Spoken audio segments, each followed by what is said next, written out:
사도행전 5장 17절부터 21절 초반까지 함께 합독을 하겠습니다. 대제사장과 그와 함께 있는 사람 즉 사두개인의 당파가 다 마음에 시기가 가득하여 일어나서 사도들을 잡아다가 옥에 가두었더니 주의 사자가 밤에 옥문을 열고 끌어내어 이르되 가서 성전에 서서 이 생명의 말씀을 다 백성에게 말하라 하며 그들이 듣고 새벽에 성전에 들어가서 가르치더니 여기까지.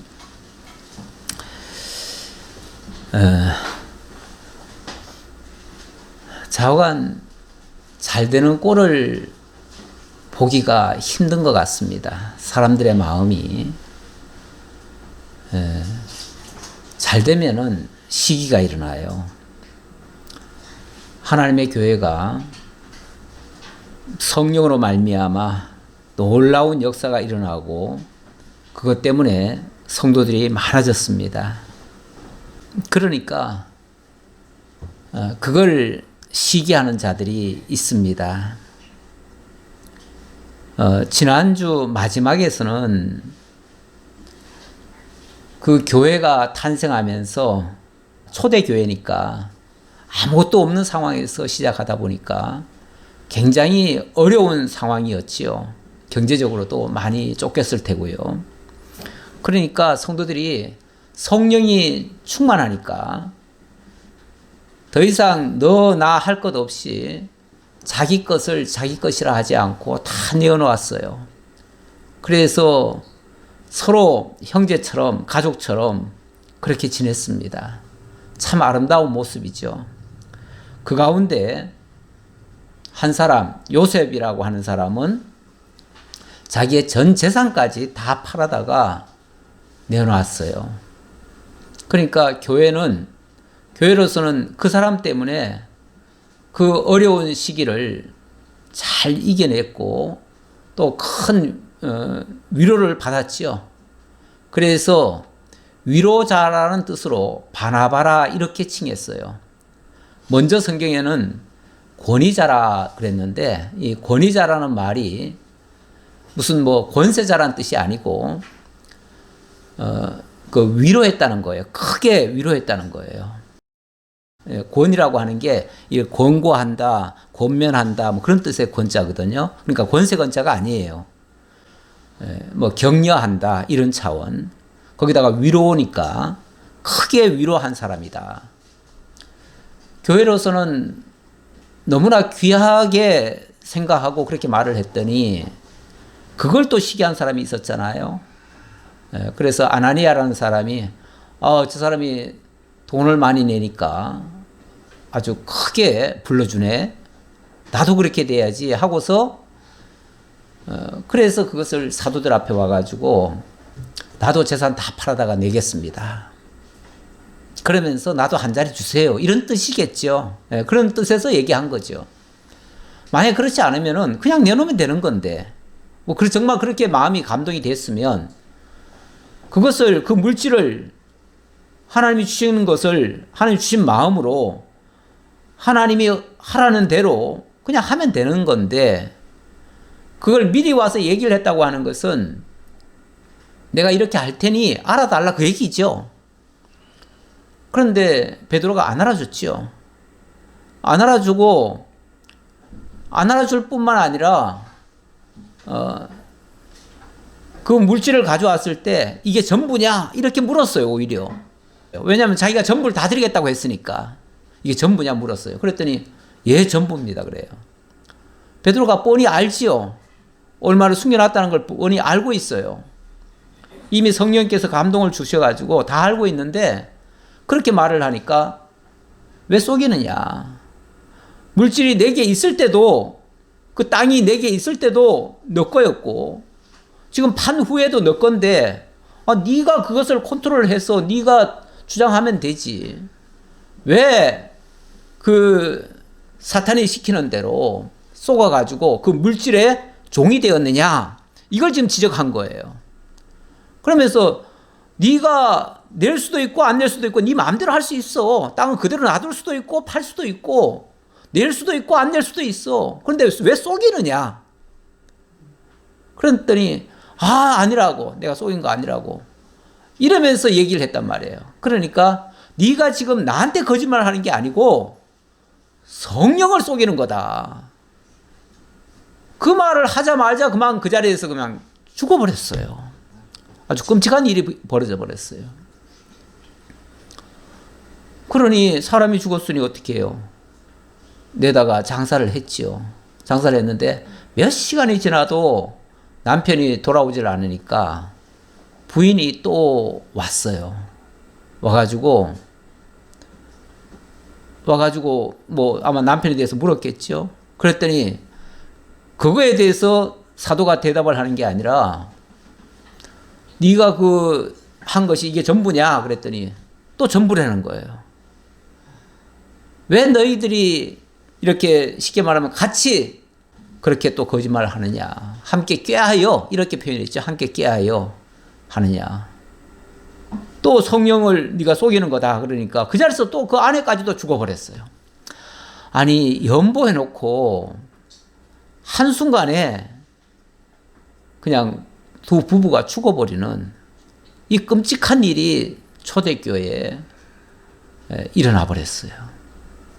얼마나 큰 충격이겠어요.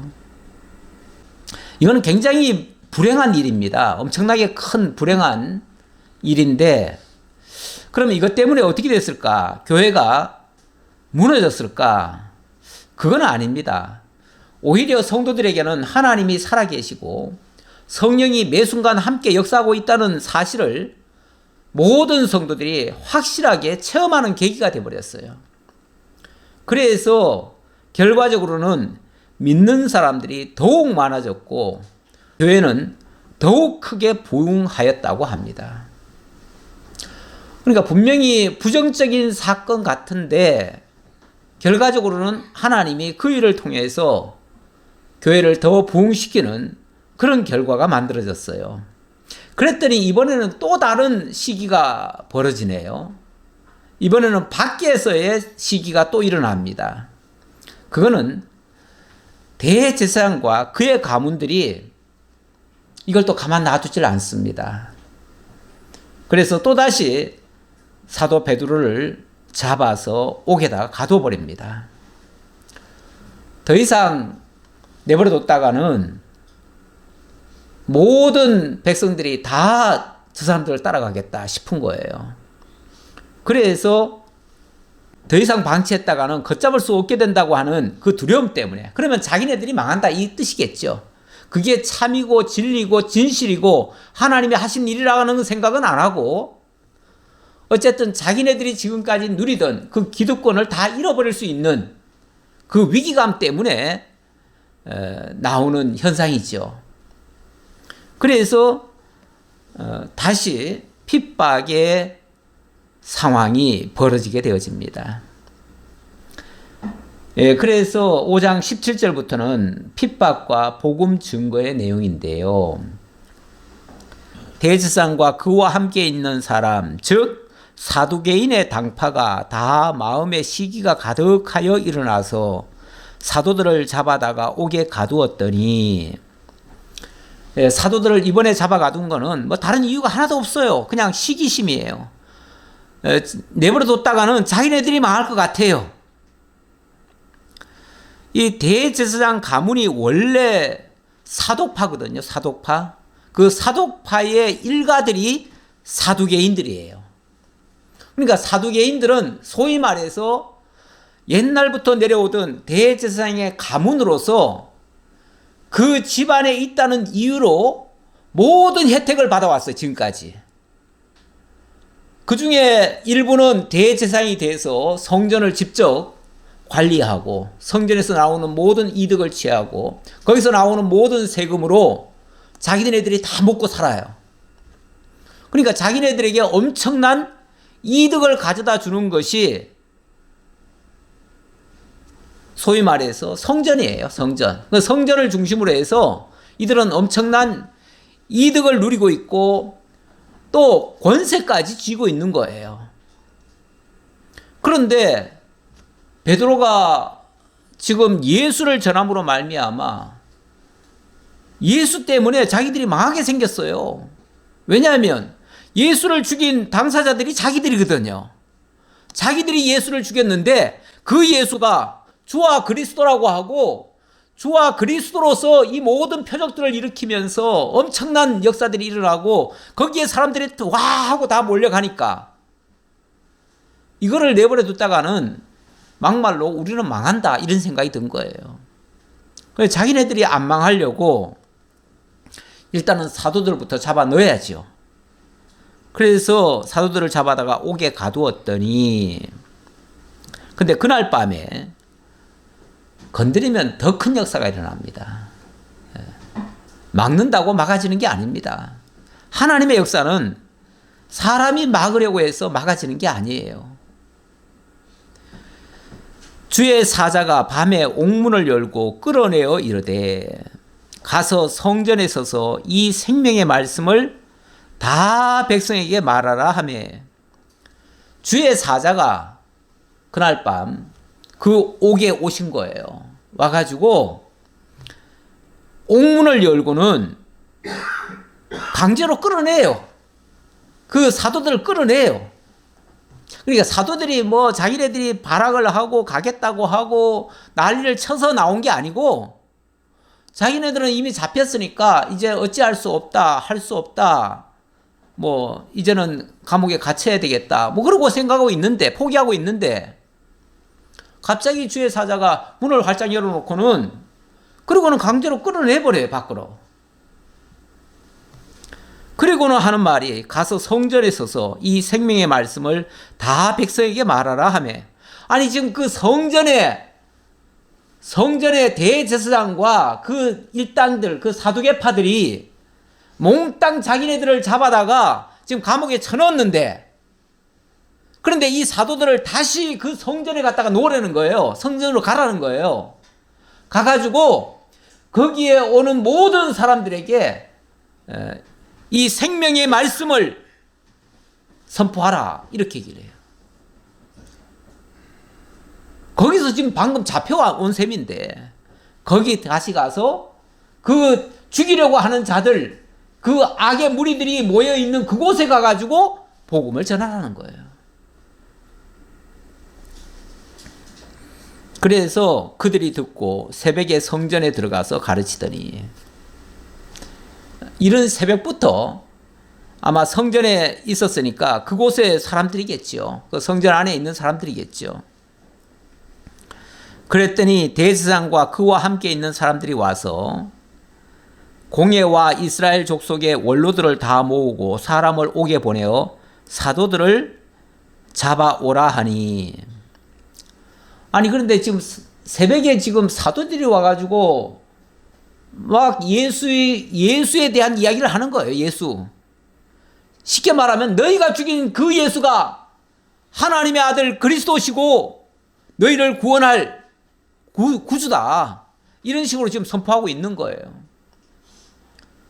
아니 그러니까 그 보고를 들은 대제사장이 이게 무슨 소리야?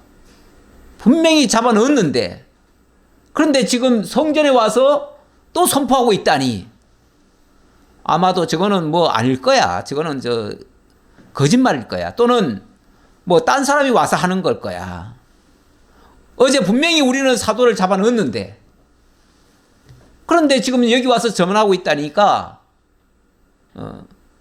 자기 그 신복들 부하들을 시켜가지고 빨리 그 옥에 가서 그 사도들을 한번 끌어와라 이렇게 한 거예요. 당연히 거기 있을 줄 알고 그렇게 하는 거죠. 그랬더니 부하들이 가서 옥에서 사도들을 보지 못하고 돌아와 이르되 우리가 보니 옥은 든든하게 잠기고 지키는 사람들이 문에 서 있으되 문을 열고 본즉 그 안에는 한 사람도 없더이다 하니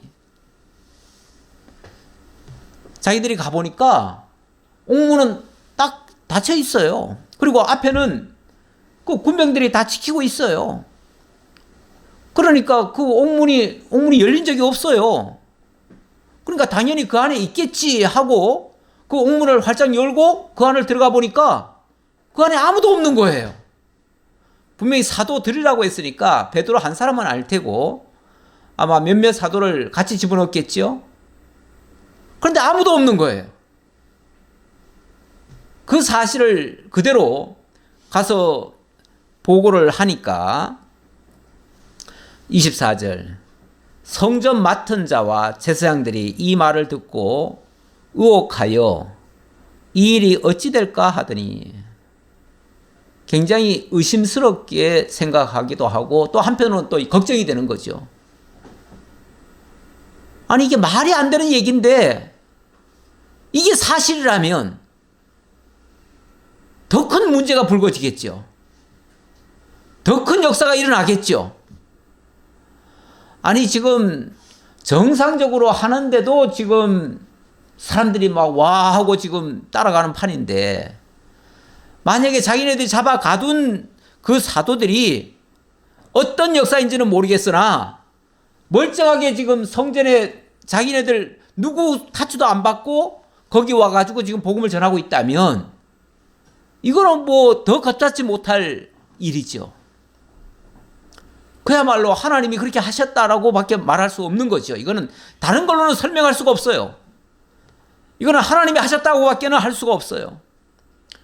자, 그러면 자기네들이 지금이라도 그렇다면 진짜 이거 하나님 하신 거 맞구나. 그러면 자기네들이 뭘 해야 돼요? 우리가 지금까지 그러면 잘못됐구나. 자기네들이 반성하고 회개하고 뉘우쳐야지.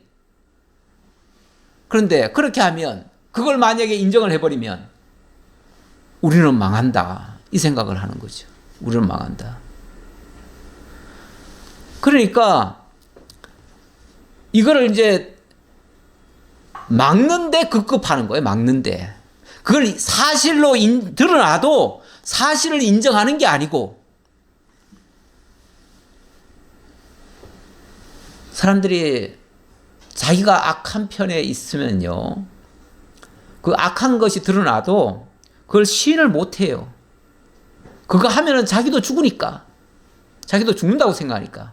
그런데 거기서 정말로 자기가 뉘우치고 반성하고 회개하면 살 수도 있기는 한데 그게 어려워요. 쉽지 않아요.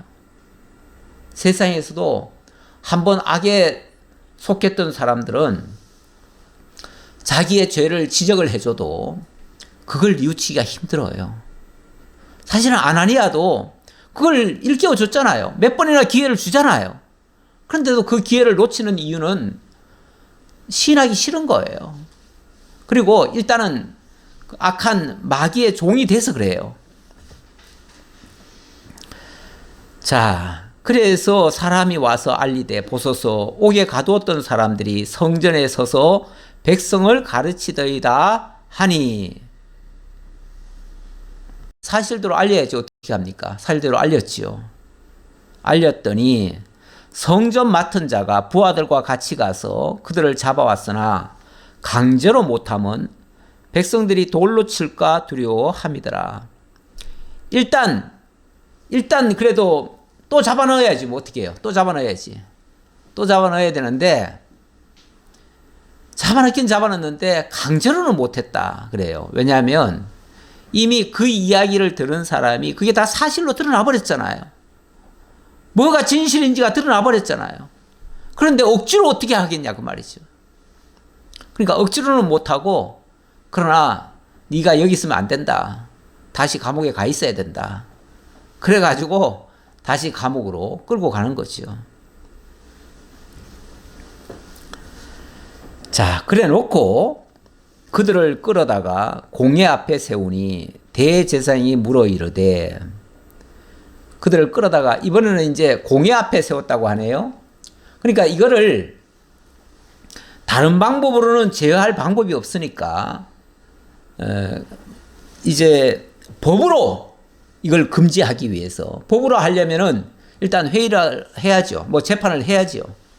재판을 해야 되니까 공회 앞에다 세워놓고 그리고 죄를 물으려고 신문을 하는 겁니다. 신문을 하는데 이렇게 신문합니다. 이르되 우리가 이 이름으로 사람을 가르치지 말라고 언금하였으되 너희가 너희 가르침을 예루살렘에 가득하게 하니 이 사람의 피를 우리에게로 돌리고자 함이로다. 이 사람의 피, 바로 예수의 피, 예수 잡아 죽인 그 죄를 우리한테 물리려고 지금 하는 짓이다, 그 말이죠. 그런데 뭐 베드로가 이들에게 너들이 죄인이다 하고 죄를 지적하려고 하는 말입니까? 그건 아니죠. 예수가 진짜 하나님이 보내신 하나님의 아들 그리스도시다. 자, 그걸 증거하려는 것이고, 너희들이 지금까지 몰라서 그리하였다, 그 말도 했잖아요. 너희들이 몰라서 그랬으니까 지금이라도 알면 뭐 하면 돼요? 회개하면 되지요. 어찌 보면 회개하라고 지금 하는 거지, 뭐 그들에게 지금 죄값을 물어가지고 뭐 그들을 어떻게 처단하거나 뭐 하려고 하는 건 아니에요. 그런데 어쨌든 그들 입장에서는 이 사람을 처벌하지 않으면은 앞으로 문제가 더 심각해져요. 자기네들은 완전히 망하는 거예요. 그러니까 명분이 뭐냐면, 지난번에 잡혔을 때 그때 이 이름으로는 절대로 앞으로 전하지 말아라 했는데 또 이 이름을 전했다, 그 말이죠. 또 예수의 이름을 전했다. 그러니 예수 이름을 자꾸 전하는 그 자체가 죄다, 이런 식으로 얘기를 하는 거죠. 뭐 예수를 전했다라는 것보다도 예수가 그리스도라고 자꾸 얘기하니까, 예수가 그리스도라고 하면 일반인들이 보통 그 당시 제사장을 비롯해서 모든 사람들은 예수는 그냥 한 인간이지, 예수가 어떻게 하나님의 아들이고 예수가 어떻게 그리스도냐, 그리스도라고 하면 결국은 하나님을 참칭하는 거니까 신성 모독죄다. 지난번에 죽인 이유도 그거였잖아요. 신성 모독죄로 몰아서 죽였는데 너희가 지금 똑같이 신성 모독죄를 지금 범하고 있는 거다. 이 명분을 삼아가지고 지금 어떻게 처벌을 하려고 지금 신문을 하는 거예요. 그랬더니 29절, 베드로와 사도들이 대답하여 이르되 사람보다 하나님께 순종하는 것이 마땅하니라. 사람보다 하나님께 순종하는 것이 마땅하다. 그렇죠. 너희들이 그렇게 언금을 했고 지금 우리가 그거 거슬렸다고 해서 또 잡으려고 지금 하는데, 우리가 지금 사람한테 순종해야 되느냐 하나님한테 순종해야 되느냐, 지금 같은 문제를 놓고 하나님을 따를 거냐 사람을 따를 거냐 하면은 당연히 하나님을 따라야지. 어떻게 너희가 언금을 했다고 해서 너희 말을 따를 수 있겠느냐. 너희가 나무에 달아 죽인 예수를 우리 조상의 하나님이 살리시고, 이건 그냥 팩트다, 팩트, 사실이다, 그냥 있는 그대로 얘기하겠다. 그러면서 너희들이 아무리 금해도 우리는 하나님의 명을 따를 수밖에 없고 너희의 말을 따를 수는 없다. 그러면서 분명히 너희가 나무에 달아 죽인 그 예수를 우리 조상의 하나님 바로 여호와지요. 여호와 하나님이 그렇게 언약하신 그 하나님이 살려주신 것이다. 부활시키신 것이다, 그 말이죠. 그렇게 하신 것은 이스라엘에게 회개함과 제사함을 주시려고 그를 오른손으로 높이사 임금과 구주로 삼으셨느니라. 그거는 너희를 망하게 하려고 한 게 아니라 이스라엘 하나님의 택한 백성들에게 회개함과 제사함을 통해서 온전히 구원하려고 그런 것이다. 너희를 멸망시키려고 그런 게 아니야. 너희를 살려주려고 그러는 거야. 너희를 하나님의 그 구원의 반열 안으로 이끌기 위해서 너희로 하여금 회개하고 죄사함을 주려고 그렇게 하신 거야. 그렇게 하려고 그 죽었던 자를 살리셔서 그의 오른손으로 높이시고 임금과 구주로 삼으셨다. 예수가 곧 왕이 되셨다. 그리고 너희의 구주가 되셨다. 이 세상 나라의 임금이란 얘기가 아니라 지금 하나님의 나라를 지금 얘기하는 거니까 하나님 나라의 왕이 되셨고, 그리고 너희를 구원할 구주, 너희의 구주가 되셨다. 그래서 우리가 예수를 그냥 인간 예수가 아니라 그의 근본은 하나님의 독생자이시고 그리스도시고, 이 땅에 오셔서는 우리를 대속하신 대속주이시고, 그리고 나에 대해서는 나를 구원하신 구원주가 되신 거예요. 그리고 영원히 나를 다스려 주실 그 왕이 되신 거예요.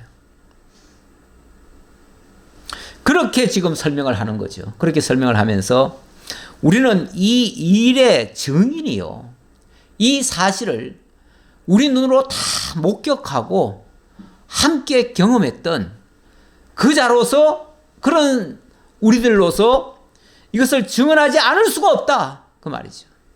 다 그게 사실이고 그걸 본 그대로 지금 얘기하는 건데 거기에 무슨 더 보태고 빼고 할 게 뭐가 있어요.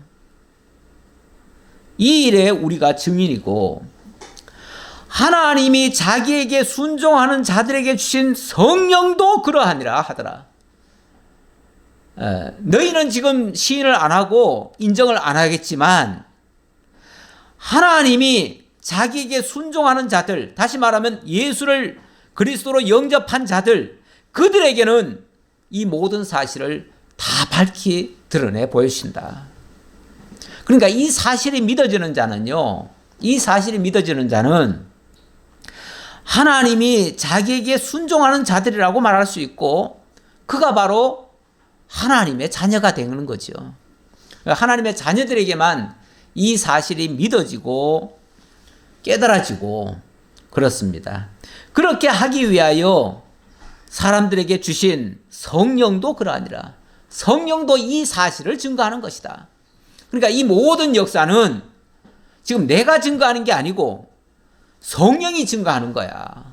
너희들은 분명히 잡아 가두어서 다시는 입을 못 열게끔 감옥 안에 쳐넣었지만 성령이 끌어다가 지금 너희 앞에다가 지금 드러내서 지금 증거하는 거 아니냐. 이게 지금 성령이 증거하는 거지 내가 증거하는 거냐. 물론 나도 그 예수와 함께 있으면서 그 모든 것의 증인이 될 수 있지만 가장 강력한 증인은 바로 성령이시다. 이 얘기를 하는 거예요. 그랬더니 그러면 이제라도 회개를 해야죠. 아이고 정말로 우리가 몰랐습니다 그동안. 이렇게 했을 것 같아요? 이렇게 했을 것 같질 않아요. 그들이 듣고 크게 노하여 사도들을 없이 하고자 할세. 없이 하고자 할세 하는 말은 그 자리에서 당장 쳐 죽이려고 했다 그 말이죠. 그 자리에서. 저런 소리를 계속 하도록 내버려 두는 것은 아무리 여기가 법정이고 공회니까 법정이죠. 법정이고 정당하게 죄를 물어가지고 그 죄값에 의해서 지금 처형을 하려고 하는 중인데, 이거는 뭐 더 이상 얘기 듣고 말고 할 것도 없다. 이 자리에서 바로 그냥 처형해버려도 더 이상 할 말 없다. 왜냐하면 그 예수가 하나님의 아들 정도가 얘기가 아니라 이제는 임금과 구주가 되셨다고까지 얘기하잖아. 임금과 구주. 너희의 왕이 되셨다라고 얘기를 하니까, 그러니까 그 예수를 왕으로 자기네들은 인정할 수가 없는 거죠. 예수가 그리스도라고 하는 말보다도 더 위의 말이에요. 더 큰 말이에요. 지난번에 처음에 예수를 잡아 죽일 때도 네가 그리스도냐 했을 때 내가 그다, 내가 그리스도다 라고 얘기하니까 참남하도다, 더 이상 말 들을 것도 없이 죽여버려야 된다 해가지고 자기들 손으로는 죽일 수 없으니까 빌라도에게 넘겨가지고 죽게 했잖아요. 죽게 했는데 이번에는 더 참남한 말을 들은 거예요. 더 참남하다고 생각하는 거예요. 그러니까 더 이상 뭐 이야기 들을 것도 없이 이 자리에서 당장 죽여버려야겠다 하고서 아마 혹시 모르죠. 칼을 뽑았는지도. 사람이 붕괴하면은 이성을 잃잖아요. 그래가지고 원래는 그 정당한 법의 절차를 밟아야 되지만 격분하면은 뭐 주먹이 먼저잖아요. 예. 그래가지고 칼을 뽑아서 더 이상 얘기할 것도 없다. 이 자리에서 없애버리겠다. 그리고 그 자리에서 없애겠다고 아마 칼춤을 추려고 했던 것 같아요. 그랬더니 그 안에는 공회가 지금 이런 거니까 공회 안에는요 사두개파들도 있지만 또 바리새파들도 있어요. 근데 이제 평소에는 사실 바리새파와 사두개파는 소위 말해서 오늘날 국회에서 여당 야당처럼 그 당시 사두개파는 어쨌든 제사장 파니까 제사장 계열이니까 여당인 셈이고 바리새파는 일종의 야당인 셈이에요. 예. 그러니까 바리새파 중에 굉장히 존경받는 율법 교사로 모든 백성에게 존경을 받는 가말리엘이 일어납니다. 일어나가지고 그가 한마디를 하는 거예요. 일단 막 그 자리에서 격분해가지고 당장 쳐 죽이겠다고 하는데 일단 잠깐 내 얘기 좀 들어보시오. 그리고 그들에게 이제 논리적으로 설명을 하는 거예요. 공회 중에 일어나 명하여 사도들을 잠깐 밖에 나가게 하고 일단 저 죄인들을 이 자리에 있는 상태에서 말하기는 좀 그러니까 일단 잠깐 밖에 나가 있어라. 잠깐 퇴정을 시켜놓고 그리고 말하되 이스라엘 사람들아 너희가 이 사람들에게 대하여 어떻게 하려는지 조심하라. 지금 흥분해가지고 그냥 앞뒤 안 재고 막 일 처리했다가는 나중에 큰 문제가 발생할 수 있다. 이거는 엄청난 더 겁잡지 못할 일이 발생할 수 있다. 그러니 이 사람 처벌하는 거에 대해서 좀 더 신중하면서 일단은 좀 더 확인이 필요하고 그리고 어떤 절차가 더 필요하다라고 얘기를 하는 거예요. 그러면서 몇 가지 사례를 듭니다. 사례라고 하는 거는 지금까지 무슨 역사 속에서 있었던 일들이 있잖아. 전례라는 것이 있잖아요. 예. 전례, 판례 이런 것들이 있어요. 법원에는 항상 전에 어떤 판례가 있었는지 그걸 참고를 합니다. 그래서 거기에 준해서 하고 어떤 사건이 있었는데 그때 무슨 일이 있었는가 그걸 가지고 판단하는 경우가 많습니다. 자, 그래서 한 전례를 얘기를 하는데요. 이전에 그러니까 옛날에 이런 일이 있었다. 드다가 일어나 스스로 선전하며 사람이 약 400명이나 따르더니 그가 죽임을 당함에 따르던 모든 사람들이 흩어져 없어졌고 일단 드다 이야기를 하네요. 드다. 이 드다는요. 언제적 사람이냐면 예수님이 탄생할 무렵 그때에 활동했던 사람이에요. 그때 이 사람은 원래 그 조상이 누구냐면 여호수아예요. 여호수아의 자손이에요. 여호수아의 자손인데 그가 뭐라고 선언을 했냐면 내가 여호수아의 자손이다. 일찍이 하나님께서 여호수아를 구원자로 세우셨다. 그리고 장차 여호수아와 같은 자가 세상을 구원할 것이라고 얘기를 했는데 내가 바로 그 자손이다. 그런 거예요. 그러면서 내가 이제 소위 말해서 자기가 메시아라는 거예요. 내가 메시아다. 예. 그러면서 내가 이제 이 민족을 로마로부터 해방시키겠다. 그걸 선언했어요. 선언하니까 일단은 그걸 바라던 사람들 입장에서는 와 하고 그걸 따르는 사람들이 생겼죠. 생겼는데 얼마나 따랐냐면은 약 한 400명 정도 따랐다고 그래요. 그 400명을 데리고 다니면서 내가 이 민족을 구원하겠다 하면서 전국을 다니면서 선동을 하고 그렇게 한 거예요. 그래서 내가 이 민족 구원해서 요단강을 마른 땅으로 건너게 하겠다. 일찍이 여호수아가 그렇게 한 것처럼 내가 그렇게 하겠다 그 말이죠. 원래 여호수아라는 말 자체가 그 예수라는 말과도 같다 그랬잖아요. 구원자라는 뜻이라고도 했잖아요. 그러니까 자기가 그 후예로서 자기가 마땅히 그렇게 할 수 있다라고 큰 소리 쳤대요. 그랬더니 사람들이 진짜 그 사실을 믿고 한 400명이 따랐는데 뭐 그 내버려 두겠어요. 로마가 내버려 두지 않지요. 그래서 그를 잡아다가 결국은 처형을 했어요. 처형을 하고 나니까 그를 따르던 사람들이 그때는 그가 구원자인 줄 알고 따랐는데 다 흩어져 버렸어요. 그 뒤에 그의 이야기는 그냥 한낱 그냥 하나의 에피소드에 불과했어요. 그리고 지나갔어요. 또 한 사건이 있었어요. 37절에 보니까 그 후 호적할 때에 갈릴리에 유다가 일어나 백성을 깨어 따르게 하다가 그도 망한즉 따르던 모든 사람들이 흩어졌느니라. 요거는 그 시리아 지역에서 구레뇨라고 하는 총독이 시리아 지방 총독으로 왔는데 세금을 더 많이 거둘 목적으로 호적을 하게 했대요. 호적을 하게 하는데 이 갈릴리 사람 유다가 일어나가지고 우리는 하나님의 백성이다. 하나님의 백성이기 때문에 세상 정부에게는 돈을 줄 필요가 없다. 세금을 안 내겠다. 쉽게 말하면 세금 못 내겠다고 하는 그런 주장을 한 거예요. 그러니까 이 세금 내는 유대인 입장에서는 그것도 좋은 소식이죠. 자기네들한테는. 그렇잖아요. 쉽게 말하면 세금 안 내는 저항 운동을 벌인 거예요. 벌였는데 그러다 보니까 젊은이들이 와 이제 우리 이 사람 믿고 우리 세금 안 내도 되겠다.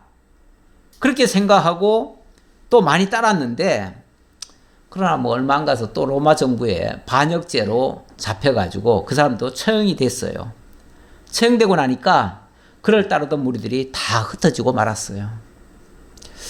그래서 자 이걸 예를 들면서 이제 내가 말하노니 이 사람들을 상관하지 말고 버려두라. 이 사상과 이 소행이 사람으로부터 났으면 무너질 것이요. 만약에 지금 이 사도들이 지금 하는 일이 자기들 생각에서 어떤 사상을 이상한 사상을 퍼뜨리고 그렇게 해서 사람을 선동해서 하는 일이면 얼마 안 가서 다 끝날 거다. 얼마 안 가서 이제 앞에서 말했던 드다나 유다 사건처럼 금방 그렇게 얼마 안 가서 끝날 거다. 하지만 만일 하나님께로부터 났으면 너희가 그들을 무너뜨릴 수 없겠고 도리어 하나님을 대적하는 자가 될까 하노라 하니. 만에 하나 나도 그렇게는 안 믿지만 만에 하나 이게 만약에 하나님께로부터 말미암아 되어진 일이라면 그렇다면은 너희들이 막는다고 막아지겠느냐 그 말이죠. 너희들이 막는다고 막아질 리도 없고 괜히 너희들이 막으려고 하다가는 결국은 하나님을 대적하는 꼴이 날 거 아니냐. 그러면은 그 사람들 심판하려다가 너희들이 다 심판받을 수도 있다. 뭐 객관적인 말이에요. 예. 어느 편을 들어서 말하는 게 아니고 그냥 중립적인 입장에서 사실대로 얘기하는 거예요. 자, 그렇게 얘기를 했더니 어쨌든 논리적으로 더 이상 반박을 할 수가 없잖아요. 아무리 그들이 막 붕괴해가지고 당장 쳐죽여야 된다고 했지만은 물론 이 과정에서는 여러 말들이 왔다 갔다 했을 거예요. 했을 텐데 가장 중요한 말만 적어 놓은 거죠. 예. 이렇게 해서 일단 정리가 된 거예요. 그 회의에서는 어떻게 했냐면은 일단은 이들이 더 이상 이 말을 전해서는 안 돼요. 전해서는 안 되는데 그렇다고 처벌도 못 해요.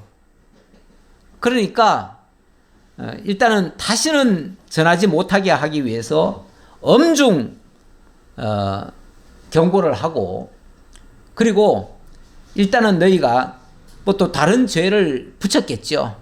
뭐 하다못해 경범죄라도 너희가 어떤 소란을 일으키고 뭘 했으니 거기에 벌은 주겠다 하면서 채찍질로 몇 대를 때렸대요. 그래서 채찍질로 벌을 하나도 안 줄 수는 없어요. 벌을 조금은 줘야 되니까. 그래서 채찍질로 하면서 다시 당부하기를 예수의 이름으로 말하는 것은 금한다. 만약에 또 예수의 이름으로 얘기하면 그때는 진짜 또 잡아가둔다. 또 죽이겠다. 뭐 그런 얘기 했겠죠. 이제 협박을 하겠죠. 물론 그게 다 쓸데없는 말이지만, 어쨌든 그렇게 해서 엄격히 금하고 놓았는데, 거기에 대해서 사도들은 어떻게 반응하는가? 사도들은 그 이름을 위하여 능욕받는 일에 합당한 자로 여기심을 기뻐하면서 공의 앞을 떠나니라. 그 이름 때문에 능욕받는 거라면 당연한 거고요. 합당히 여겼다잖아요. 합당히. 당연한 거죠.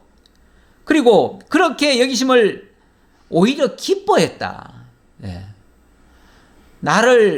우리를 그리스도 예수를 위해서 복음 전하는 자로 인정하는 결과가 되고, 또 그런다고 해가지고 또 복음이 안전해질 것도 아니고, 아무리 핍박을 해봐라 안전해지는가, 그런 얘기죠.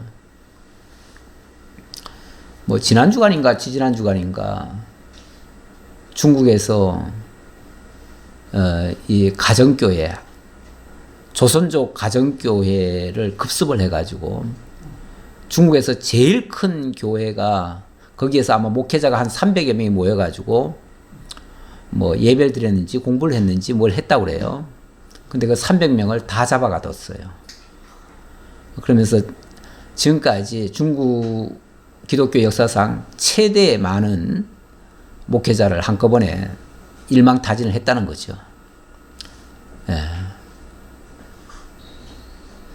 물론 그동안도 엄격히 금했는데 지금까지 복음이 많이 전해졌고, 중국에는 크게 말하면 삼자교회가 있고 가정교회가 있어요. 근데 가정교회라고 해서 조그만 가정이라는 얘기가 아니고, 쉽게 말하면 무허가예요. 정부에서 허락받지 않은 교회, 그게 이제 가정교회예요.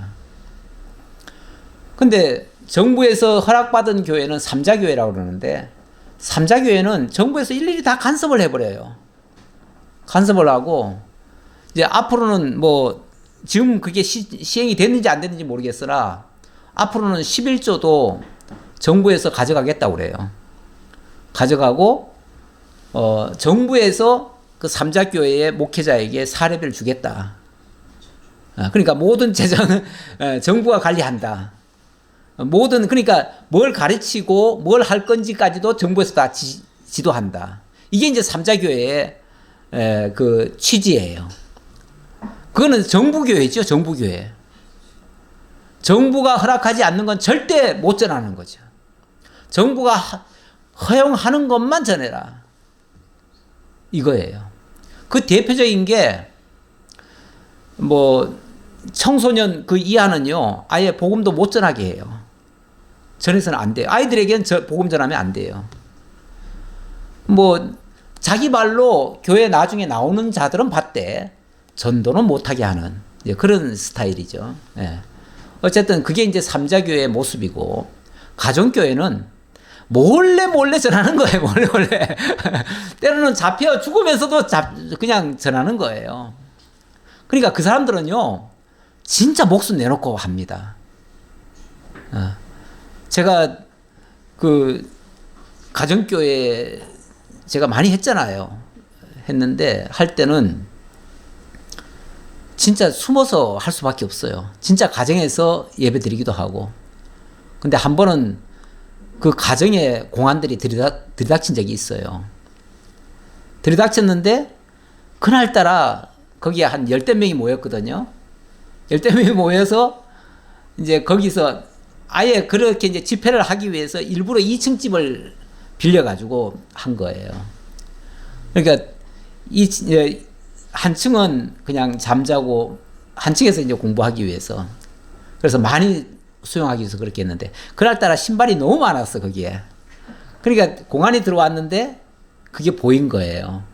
이게 어떻게 된 거냐, 왜 이렇게 사람이 많으냐 조사를 하는데, 저는 정말로 안에 들어가 가지고 처박혀 가지고 진짜 만약 그 안에까지 쳐들어오면요 제가 창밖으로 뛰쳐내려야 돼. 근데 그게 5층이야. 진짜 한 번은요 진짜 뛰어내리신 분도 있어요. 그래가지고 다리를 다쳐가지고 나중에 붙잡혀가지고 추방당하기도 하고 그랬는데, 한 번은 그런 위기가 한번 제가 온 적이 있었어요. 예. 근데 나중에 막 어떻게 얘기를 해가지고 돌려보냈어. 돌려보냈는데, 그래서 그들이 간 줄 알았는데 가지 않고 밖에서 지키고 있었어. 예, 여기서 나오는 사람들 다 체크하려고 밖에서 지키고 있더라고요. 그래서 그날 밤 늦게까지 못 나오고 있다가 아주 늦은 시간에 진짜 지키지 않는 거 다 확인하고, 그리고 나와서 제가 호텔로 옮겨가지고 제가 피신한 적이 있습니다. 굉장히, 그런데 어쨌든 가정교회는 그렇습니다. 그런데 놀라운 것은 가정교회가 복음이 훨씬 더 많이 전파됩니다. 합법적인 삼자교회는 물론 그 삼자교회들도 큰 교회들은 많기는 합니다만은 실질적으로는 그렇게 핍박하는 교회들이 오히려 복음이 더 많이 전파되고 있어요. 가끔은 잡혔다는 소리를 듣기는 듣는데, 이번에는 아주 그냥 대대적으로 아마 일망타진을 한 것 같아요. 예, 자관 하나님이 그런 일이 있을 적마다 그렇다고 해가지고 완전히 그러면 꺼져가느냐? 꺼져가지 않습니다. 오히려 하나님이 다른 방식으로 더 큰 역사를 하십니다. 계속 그런 식으로 하면요, 어쩌면은 그렇게 핍박하는 자들의 마지막이 가까워올 수도 있습니다.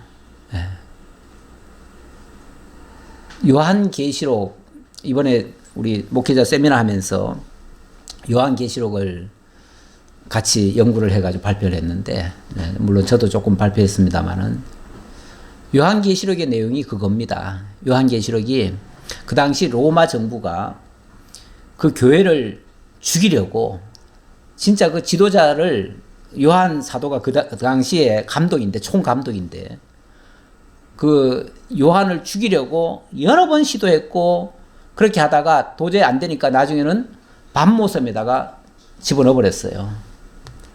그 밤모섬은 완전히 다시는 나올 수 없는 그런 섬이에요. 작은 섬인데 굉장히 파도도 세고, 거긴 채석장이 있어가지고 엄청 고통스러운 그런 곳입니다.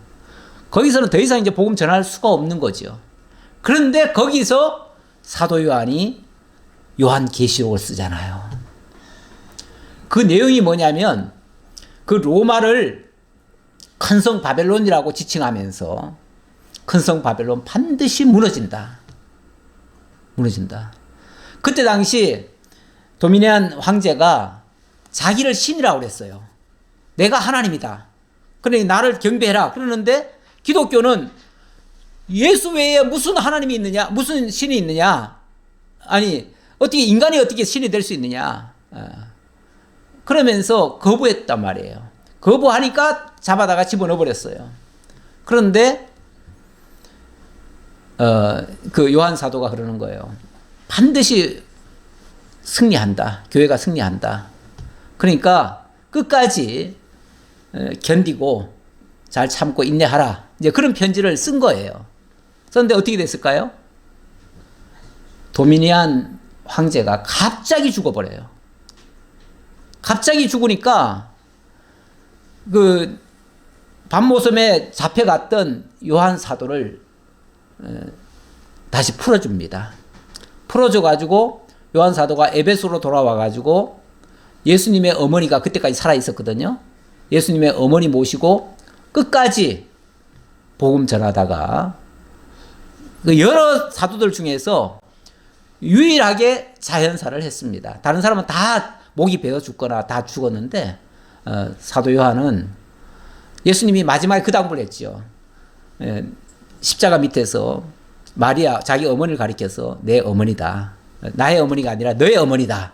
그러면서 너의 어머니란 말은 네가 끝까지 모셔라 그 얘기예요. 그런데 정말로 끝까지 모시고 그리고 죽었어요.